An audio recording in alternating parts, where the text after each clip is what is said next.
น้องแป้งพี่น้องเลยเอื้อยเพิ่นส่งมาหาบอกว่าเจ็บนักเข้าไปตรวจนอนล่าสุดนอนอยู่สระแงงอยู่นี่โอ้ยเนาะมาฮอดแล้วพี่น้องที่บ้านขอนแก่นเนาะ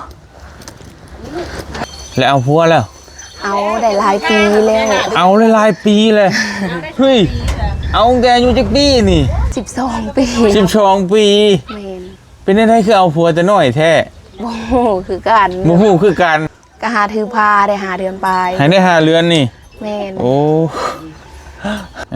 เอากันถือผ้าได้เดือนนึงเด้อปะแม่นเพิ่นปะง่ายปะได้ดีกันเนาะเพิ่นปาแล้วเพิ่นไปเฮ็ดงานอยู่มุกเพิ่นเอาเมียใหม่แล้วอันนี้เป็นเสื้อผ้าเด้อเอาไว้ใส่แล้วก็อันนี้เป็นของเมให้กับเมตู้เตี้ยเพิ่น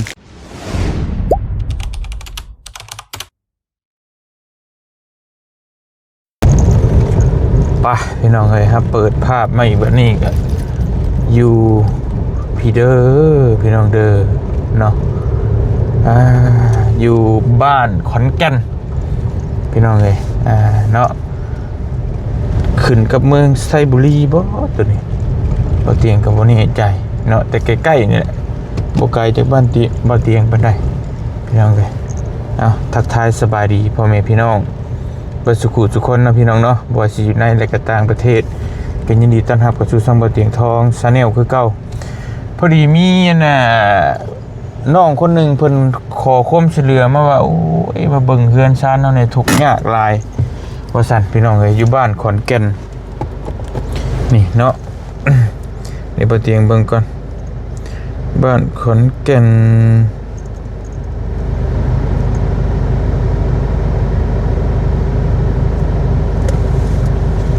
จากเมืองสิบ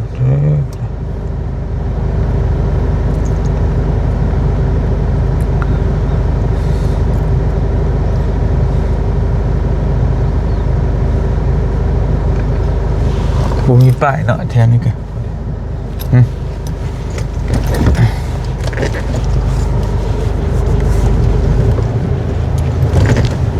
เพิ่นว่าลำบากหลายว่าซั่นเนาะชีวิตลำบากหลายโอ้เมืองกระชอนพรหมวิหารนั่นบ้านวัฒนธรรมบ้านต้นเพิง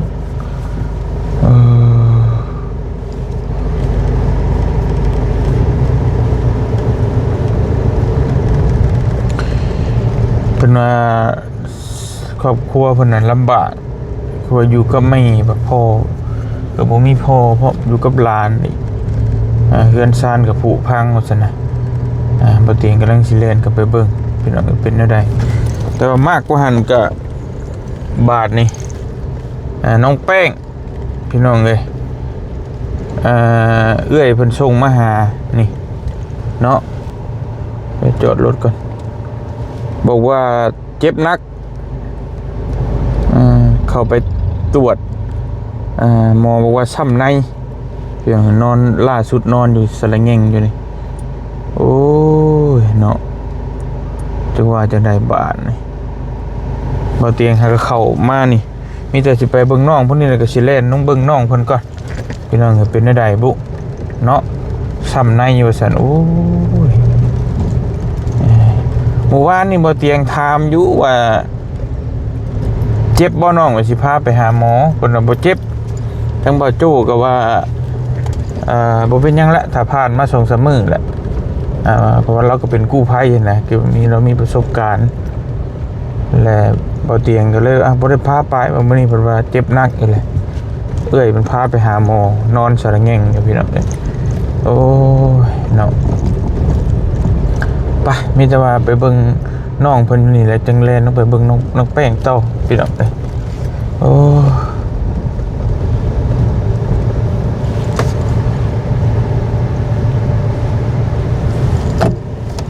น้ำเบาบ้านขอนแก่น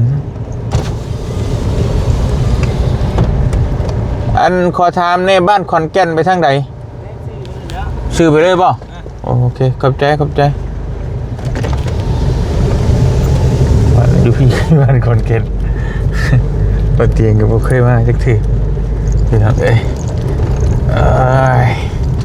บ้านขอนแก่น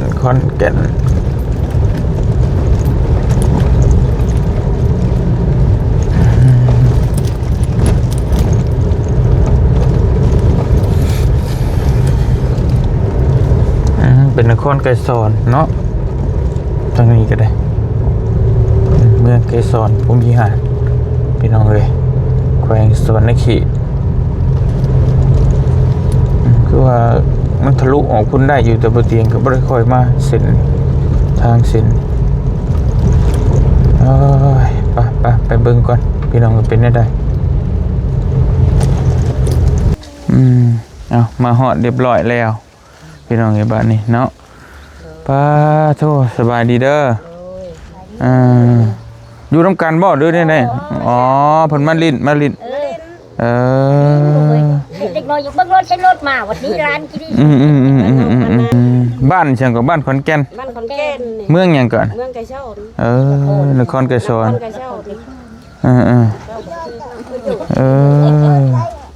อันนี้มีรถจอดเทเลอร์อยู่ว่าทุกว่ายากในนั่นบ่ขี่ได้อยู่บ่นี่บ่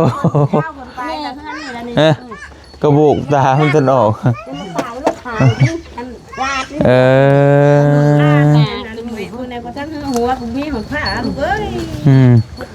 มันไปใช้ผ่า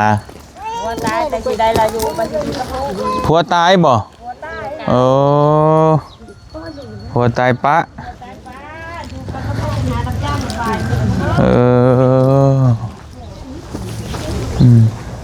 เป็นซานลานเป็นกะถือว่าพอกลางๆเป็นอันบุถึงว่านักแห้งแล้วก็พอได้สนได้เศร้าอยู่เนาะ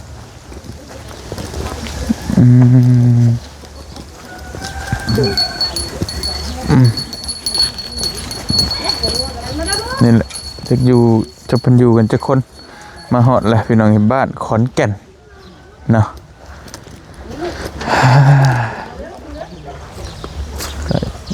อากาศก็เงียบสงบเย็นดีอยู่พี่น้องในทางนี้ก็ได้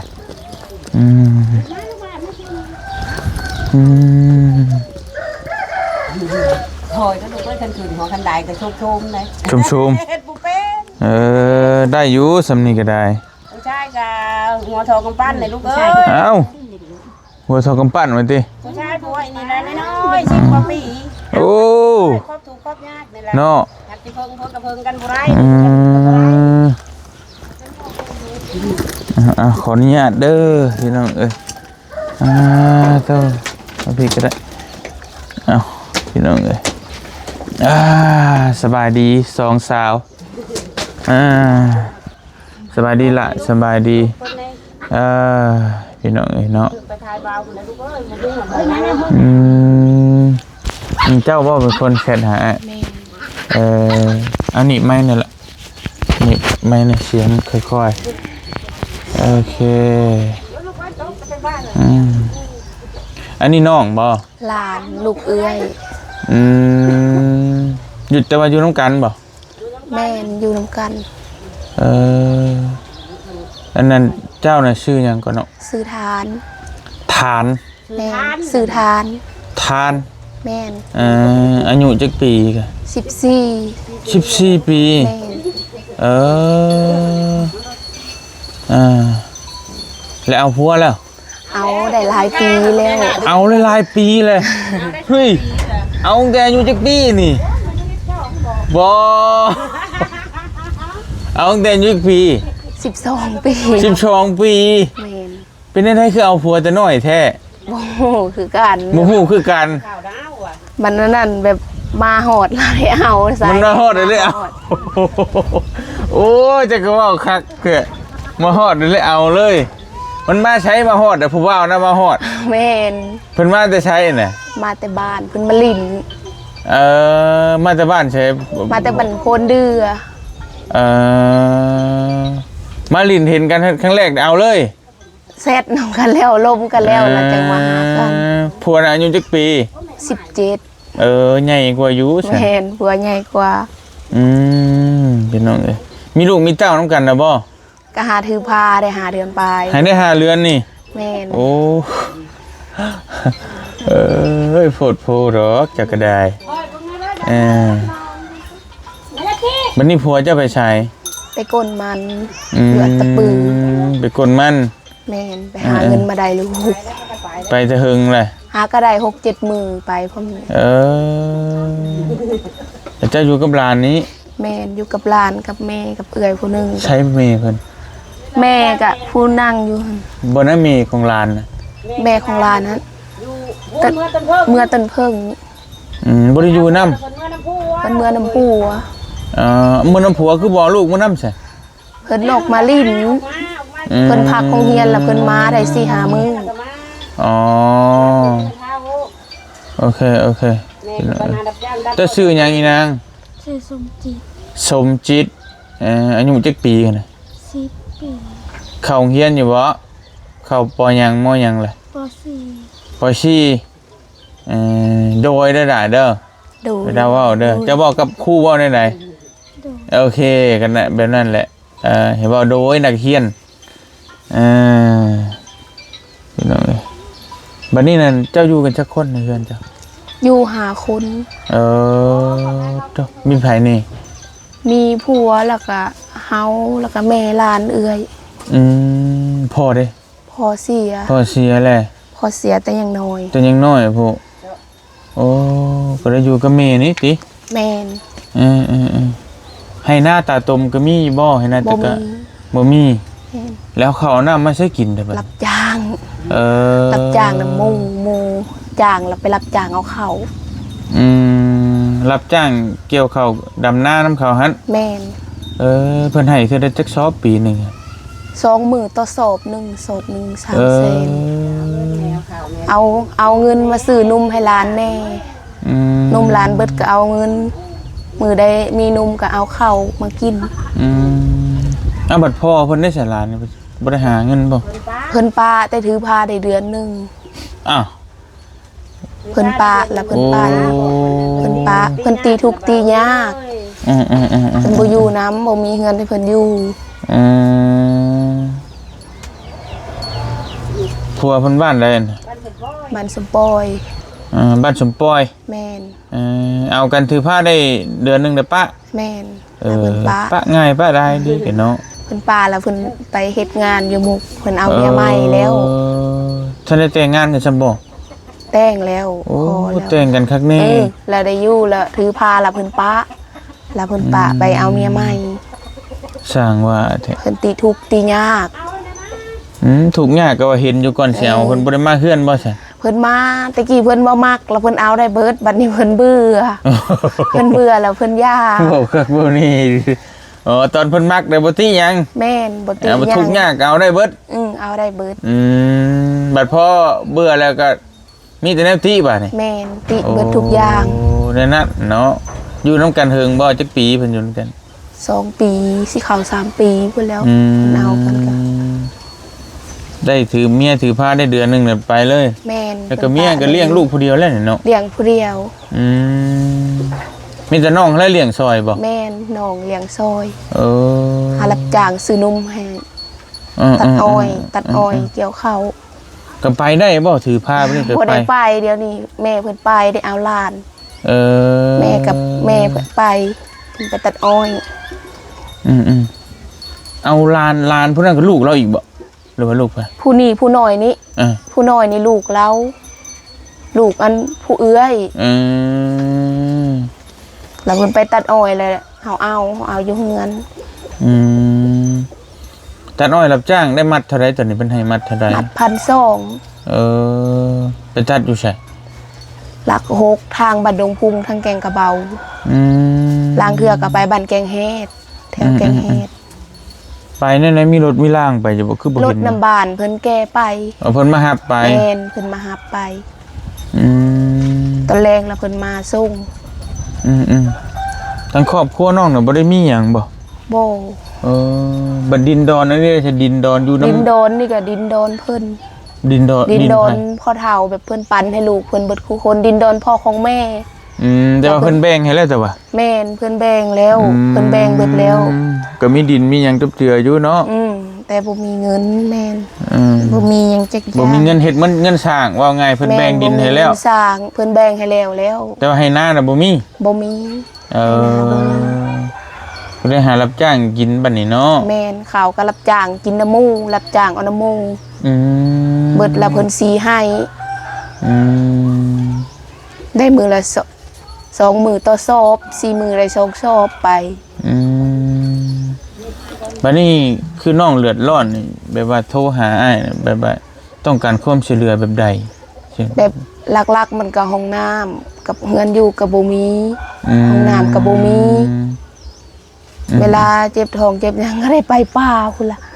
บ่มีห้องน้ำ จะได้ห้องน้ำอยู่ แม่น ที่บ่แล้วก็ได้เฮือนอยู่หั่น แม่น มีแต่แนวหนักๆเนาะเฮือน แม่ เนาะ นเพราะบ่มีจักอย่างหาบ่ได้จากทางหา ไปเฮ็ดน้ำหมูอยู่ติหมู่รับจ้างรับหยังก็ไปเฮ็ดน้ำหมูอยู่บ่ ไปกับผัวกับแม่แล้วก็เอื้อยเอาลูกอยู่เฮือนล้างมือเมื่อยก็เปลี่ยนกันเมื่อยแล้วก็เปลี่ยนกันเฮาเอาแล้วก็เอื้อยไปถ้าเฮาเมื่อยเปลี่ยนกันไป แต่ก็พอได้แต่มาซื้อกินหั่นบ่ แม่นพอได้ไปซื้อนมหลานนมหลานกิน145นมเล็กตะเย็นถ้ามือได้นมหลานเบิดก็ได้เอาเงินนํเพิ่นมาซื้อนมแล้วไปเฮ็ดเวียกแทนเพิ่น แม่นแล้วไปเฮ็ดเวียกแทนเพิ่นพี่น้องโอ้เนาะ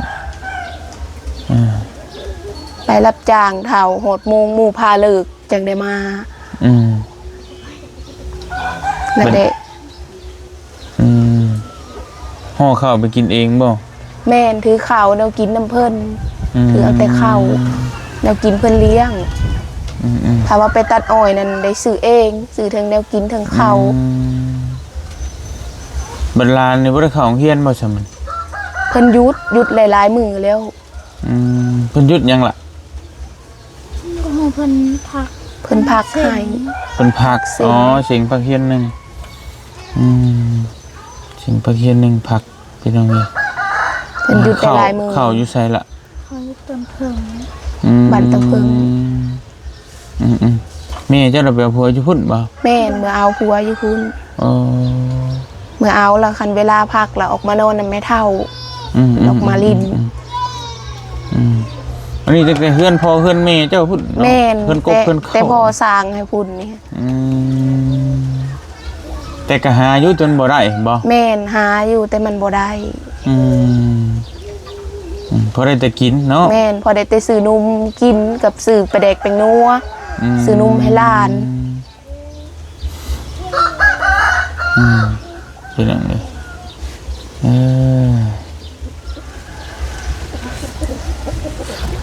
ที่สำคัญหลักๆน่ะคือห้องน้ำห้องในเนาะแม่นบ่มีเฮือนชานบ้านช่องอยู่นั่นแหละก็ค่อย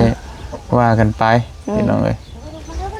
แต่ว่าข้าวน้ำซ้ำปลานี่ก็พอได้กินอยู่เนาะแม่นพอได้กินอยู่รับจ้างเอาน้ำเพิ่นซ้ำว่า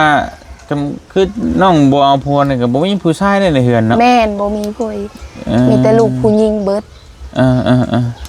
มีเมย์แล้วก็มีเอื้อยกับผัวป้าแล้วก็มีหลานแล้วก็น้องเพิ่นนี่พี่น้อง